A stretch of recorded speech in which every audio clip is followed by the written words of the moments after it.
কুসুমপুর গ্রামের ঠিক সেই সীমানায় যেখানে রূপনারায়ণ নদী কোনো এক অজানা অভিমানে হঠাৎই বাঁক নিয়ে শ্মশানঘাটের নির্জনতার দিকে সরে গিয়েছে, ঠিক সেখানেই কালের সাক্ষী হয়ে দাঁড়িয়ে আছে চৌধুরীদের সেই পুরনো প্রাসাদ। এককালে এই বংশের প্রতাপে বাঘে গরুতে এক ঘাটে জল খেত। পুজোর সময় ঢাকের গুরুগম্ভীর আওয়াজে থরথর করে কেঁপে উঠত 10টা গ্রাম। গ্রামের প্রবীণদের মুখে শোনা যায় চৌধুরীদের বিশাল সম্পত্তি নাকি তাঁদেরই কোনো এক পূর্বপুরুষ সযত্নে গোপনে কোথাও লুকিয়ে রেখে গিয়েছেন। কোনো একদিন সেসব খুঁজে পেলে আবারও হয়তো চৌধুরীদের প্রতিপত্তি ফিরে আসবে।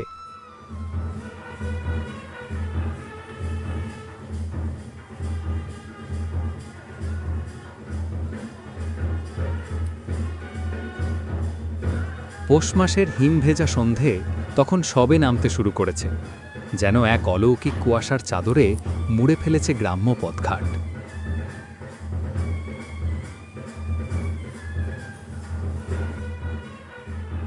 সেই অস্পষ্ট ধোঁয়াশা ভেদ করে মিঠো পথ মারিয়ে পালকিতে চড়ে চৌধুরী বাড়িতে পা রাখল নতুন বউ উমা। চৌধুরী বাড়ির সেই ঝিম ধরা পরিবেশে আজ অনেকদিন পর যেন একটা আলোড়ন এলো। বরণডালা হাতে দাঁড়িয়েছিলেন বাড়ির বড় বউ বিনোদিনী। বিনোদিনীর বয়স 35 ছুঁই ছুঁই, গায়ের রং তামাটে, কপালে সর্বদাই একটা চিন্তার ভাঁজ, আর চোখের নিচে গভীর কালির দাগ। গত 12 বছরেও এ বাড়ির বংশপ্রদীপ জ্বালানোর ক্ষমতা তার হয়নি। ডাক্তার, মাদুলি, কবজ কিছুই বাকি রাখেনি সে। অমাবস্যার রাতে শ্মশানে গিয়ে পুজো দেওয়া থেকে শুরু করে তান্ত্রিকের দেওয়া শিকড় বাকড় খাওয়া সবই করে দেখেছে, কিন্তু ভাগ্যদেবী কিছুতেই মুখ তুলে চাননি। এর মধ্যে দুবার পেটে সন্তান এসেও কিভাবে যেন নষ্ট হয়ে গিয়েছে, আর সেই সাথেই নষ্ট করেছে তার স্বাভাবিক জীবনের ছন্দ।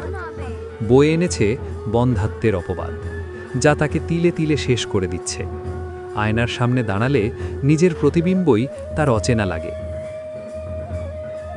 বিনোদিনী যখন বরণডালা নিয়ে এগিয়ে এলো, তার হাতটা কেন যেন কেঁপে উঠল। প্রদীপের শিখাটাও বাতাসে তীর তীর করে কাঁপছে। উমার দিকে তাকাতেই বিনোদিনীর বুকের ভেতরটা জ্বলে উঠল। পালকি থেকে নামছে সাক্ষাৎ লক্ষ্মী প্রতিমা। গায়ের রং দুধে আলতা, সেই সাথে ডাগর ডাগর চোখ। উমার সিথির চওড়া সিঁদুর বিনোদিনীর ব্যর্থতাকে যেন চিৎকার করে ঘোষণা করছে। তার মনে হচ্ছে এই নতুন বউ তার অধিকার কাড়তে এসেছে। তার সংসার, তার গুরুত্ব, যতটুকু অবশিষ্ট আছে তা এবার সবটা কেড়ে নেবে এই মেয়ে।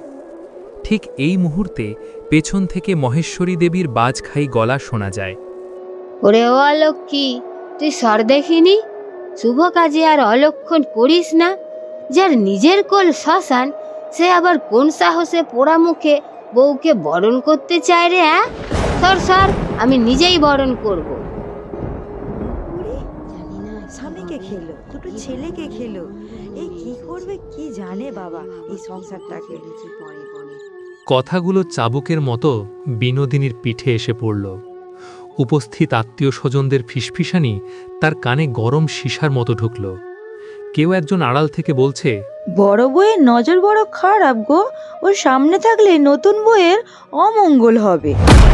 অপমানের রাগে বিনোদিনীর শিরাগুলো দপদপ করে উঠল। সে বরণডালা নামিয়ে একপাশে সরে দাঁড়াল। তার নতজানু মুখের আড়ালে চোখ দুটো জ্বলে উঠল হিংস্র পশুর মতো। সেই দৃষ্টি কারো চোখে পড়ল না। উমা পালকি থেকে নামার সময় বড় জায়ের চোখের দিকে তাকাতেই তার বুকের ভেতরটা ছ্যাঁত করে উঠল। খানিকক্ষণের জন্য মনে হল কোনো বিষাক্ত সাপ বোধহয় ফনা তুলে তাকে দেখছে।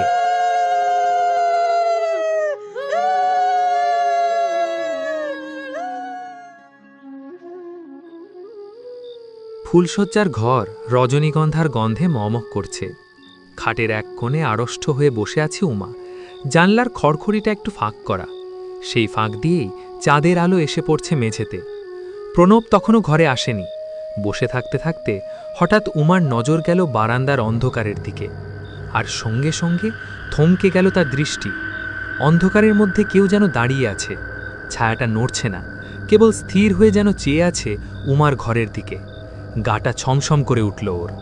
তবু সাহস সঞ্চয় করে জানলার কাছে গিয়ে উকি দিল।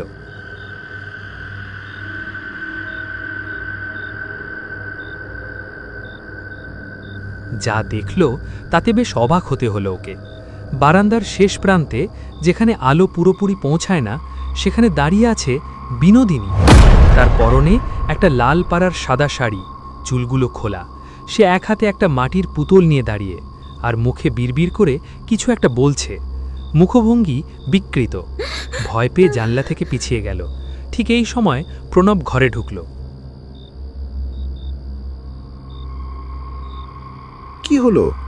এমন ভূতের মতো দাঁড়িয়ে আছো কেন? ওগো, ওগো শুনছো?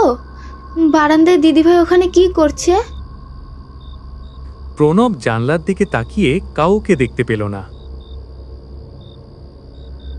ও কেউ না, বৌতিমণি হয়তো। উনি ইদানিং রাতে ঠিকমতো ঘুমান না। সন্তান না হয় একটু মানসিক অবসাদে ভুগছেন। মাঝে মাঝেই রাতে বারান্দায় পায়চারি করেন। তুমি ওসব নিয়ে ভেবো না, উনি তোমাকে খুব ভালোবাসবেন। দেখো, আসলে ওনার মাথাটা একটু এলোমেলো হয়ে গেছে। প্রণব কথাগুলো সহজেই হেসে উড়িয়ে দিল, কিন্তু ওমার মন মানল না। কোনো এক অজানা আশঙ্কায় তার বুকের ভেতরটা কেঁপে উঠল। সে স্পষ্ট দেখেছিল অন্ধকারের ঘন কালিমার মধ্যে বিনোদিনীর শীর্ণ শরীরটা। তার চোখের মণি দুটো জ্বলছিল হিংস্র পশুর মতো, ঠোঁট দুটো অনবরত নড়ছিল।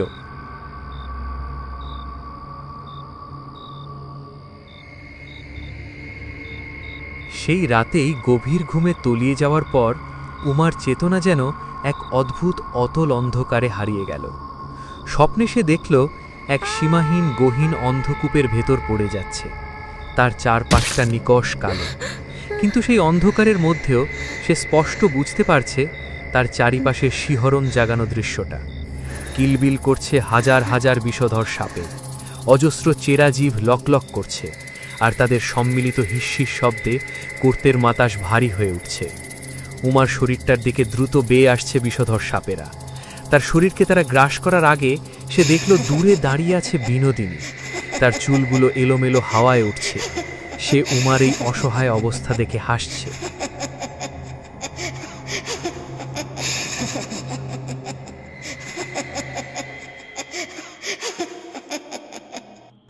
প্রাণ ভয়ে উমা চিৎকার করতে চাইল। তার ফুসফুস ফেটে বেরিয়ে আসতে চাইল আর্তনাদ, কিন্তু গলা দিয়ে কোনো শব্দ বেরোল না। কোনো এক অদৃশ্য শক্তি তার কণ্ঠনালীকে চেপে ধরে রেখেছে। হাত পা ছোড়ার চেষ্টা করল সে, কিন্তু সেটাও হলো না। হঠাৎ তার ঘুমটা ভাঙল। ধর্মর করে বিছানায় উঠে বসল সে।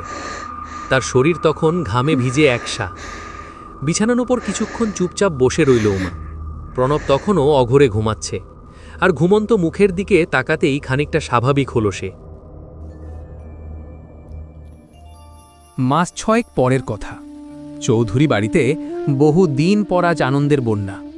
উমার অন্তঃসত্ত্বা মহেশ্বরী দেবী যেন হাতে চাঁদ পেয়েছেন। তাই তিনি ঘোষণা করলেন ধুমধাম করে নারায়ণ পুজো হবে। বাড়িতে পাড়া প্রতিবেশীদেরকে নিমন্ত্রণ করা হলো। বাড়ির ছোট বউকে মাটি পর্যন্ত স্পর্শ করতে দেওয়া হচ্ছে না, পাছে কোনো অমঙ্গল হয়। কিন্তু এই আনন্দের আলো পৌঁছল না শুধু একটি ঘরে, বিনোদিনীর ঘরে। দোতলার কোণের ঘরটা এখন আর বড় একটা খোলে না। সারা দিন তার ঘর বন্ধ থাকে।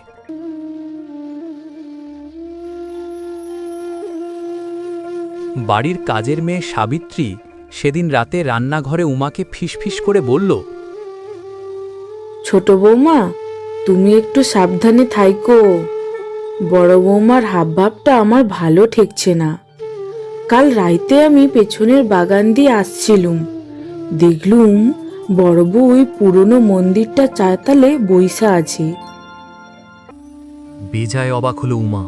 এত রাতে ওখানে কি করছিল দিদি? সাবিত্রী গলা নামিয়ে বলল, ওর সামনে ছিল কিছু পুরা কাঠ, জবা ফুল আর সিঁদুর। আমাকে দেখতে পায় নাই, কিন্তু ওর হাসি শুনিয়া আমার গতরের রক্ত যেন জল হইয়া গাইছে গো। আর অত রাইতে জঙ্গলের ভেতরে বইসা ওরম হাসবে কাই না? উমার শরীরটা শিউরে ওঠে। এ বাড়িতে সে এসেছে তাও প্রায় 6 মাস হয়ে গেল। প্রথম দিন থেকেই তার জায়ের নজর যেন তার উপরে বড্ড বাঁকাভাবে পড়ত। সেটা সে জানে।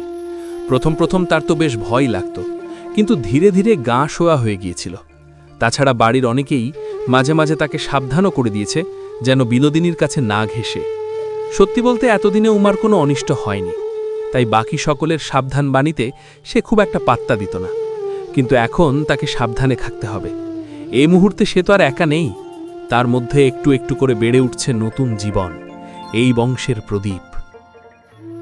উমা আর মনের ভেতরের ভয়টাকে চেপে রাখল না। সাবিত্রীর কথাগুলো শোনার পর থেকে তার বুকের ভেতরটা ধরফর করছিল, তাই সে ঠিক করল আজ রাতে প্রণব ফিরলেই সব খুলে বলবে তাকে। শোনো, একটা কথা ছিল, তুমি হয়তো বিশ্বাস করবে না, কিন্তু সাবিত্রী দি আজ যা বলল। প্রণব জামার বোতাম খুলতে খুলতে আনমনে বলল, গ্রামের অশিক্ষিত মানুষ, ওদের কথায় কান দিতে নেই। না গো, সবটা বানানো নয়, কাল রাতে সাবিত্রী দি নিজের চোখে দেখেছে। এই বলে সাবিত্রীর বলা কথাগুলো পুঙ্খানুপুঙ্খ বলল। কথা শেষ হবার আগেই কথা বলে উঠল প্রণব। থামো উমা, ছি, তুমিও শেষমেশ ওই কাজের লোকের কথায় বাড়ির বড় বউ সম্পর্কে এসব ভাবছ? এই বাড়ির সবাই যে বৌদিকে নিয়ে তোমার কান বিষিয়ে চলেছে সেটা আমি জানি। বৌদি এই পরিবারের সন্তান দিতে পারেনি, তার সন্তান তার পেটেই মারা গিয়েছে বলে তাকে যে উঠতে বসতে বন্ধা অপবাদ সইতে হয় সেটাও আমি জানি। তার ওপর দাদার এমন অপঘাতে চলে যাওয়া, এসব চাপ সহ্য করা কি এত সহজ ভাবছ? এই চাপেই একটু একটু করে মানসিক ভারসাম্য হারাচ্ছে সে। সন্তান হারানোর শোকে মানুষ কি না করে, সেরকমই কিছু হয়তো করছিল, তাই বলে তান্ত্রিক, ডাইনি এসব ভাবছ তুমি? ছি ছি মাছি, তোমার থেকে এটা আশা করিনি। তোমাকে সাবধান করছি উমা, সাবিত্রীদির মতো ছোট লোকদের কথায় কান দিয়ে নিজের মন বিষিয়ে তুলো না। বৌদি অসুস্থ, ওনার সেবার দরকার, সন্দেহ নয়। আর এসব অলক্ষণের কথা যেন ভবিষ্যতেও আমার কানে না আসে। এই বলে প্রণব পাশ ফিরে শুয়ে পড়ল। ঘরের আলো নিভে গেল, ঘরটা ঢেকে গেল অন্ধকারে। উমার মনের অন্ধকারও বাড়ল। আজকাল বাড়িতে সকলে তাকে নিয়ে ব্যস্ত থাকলেও তার মনের কথা কেউই জানতে চায় না। তার উপর প্রণবের এই অন্ধভক্তি হয়তো একদিন তাদের বড় কোনো বিপদের মুখে ঠেলে দেবে, কিন্তু সেদিন আর ফেরার পথ থাকবে না। এরই ভেতর একদিন দুপুরে সবাই যখন দিবানিদ্রায় মগ্ন, উমা নিজের ঘরে বই পড়ছিল। হঠাৎ তার মনে হল কেউ তার দিকে এক দৃষ্টে চেয়ে আছে। জানলার দিকে নজর গেল তার। জানলার শিক ধরে বিনোদিনী দাঁড়িয়ে, তার চুলগুলো উস্কো খুস্কো, চোখের নিচে কালি, আর ঠোঁটের কোণে এক অদ্ভুত বাঁকা হাসি। দুপুরের এই কড়া রোদেও তাকে দেখে মনে হল যেন একখণ্ড অন্ধকার দাঁড়িয়ে আছে। দিদি, তুমি এখানে? বিনোদিনী উত্তর দেয় কেমন একটা খসখসে গলায়। কি করছিস বউ? রাজপুত্র আসার অপেক্ষা করছিস? তোর খুব সুখ, তাই না? এসো না দিদি, ভেতরে এসো, বাইরে কত রোদ। না রে, আমার ভেতরে ঢোকা বারণ। আমার ছায়া নাকি অশুভ। শাশুড়িমা বলেছেন আমার ছায়া পড়লে তোর পেটের বাচ্চার ক্ষতি হবে। আমি নাকি ডাইনি, আমি ডাইনি। কথাটা বলেই বিনোদিনী অদ্ভুতভাবে হাসতে হাসতে জানলার সামনে থেকে সরে যায়। উমা পাথরের মূর্তির মতো কিছুক্ষণ জানলার দিকে চেয়ে বসে থাকে। তারপর ধীরে ধীরে বিছানা থেকে নেমে জানলার দিকে এগোতেই তার চোখ আটকে যায় জানলার সেই মরচে ধরা লোহার গড়াতগুলোর উপর, ঠিক যেখানে এতক্ষণ বিনোদিনীর হাড় ঝিরঝিরে ফ্যাকাশে আঙুলগুলো মরা কাঁকড়ার মতো আঁকড়ে ছিল। উমা ভালো করে দেখবার জন্যে জানলার গড়াদের কাছে এগোতেই তার সর্বাঙ্গ শিউড়ে উঠল। জানলার শিকটার গায়ে লেপ্টে আছে একদলা থকথকে কালচে রক্ত। তাজা রক্তের লাল আভা তাতে নেই, বরং মনে হচ্ছে বহুদিনের পুরনো পচা জমাট বাঁধা রক্ত, অনেকটা আলকাতরার মতো চটচটে। উমা কাঁপতে কাঁপতে পিছিয়ে এলো। পর মুহূর্তেই তার অবচেতন মন যুক্তির আশ্রয় খুঁজতে শুরু করল। সে নিজেকে প্রবলভাবে বোঝাতে চাইল, না না, এসব আমার মনের ভুল, কিংবা হয়তো জানালার ভাঙা রডের খোঁচা লেগে বড়দিদির হাতটা কেটে গেছে। এটা তো হতেই পারে।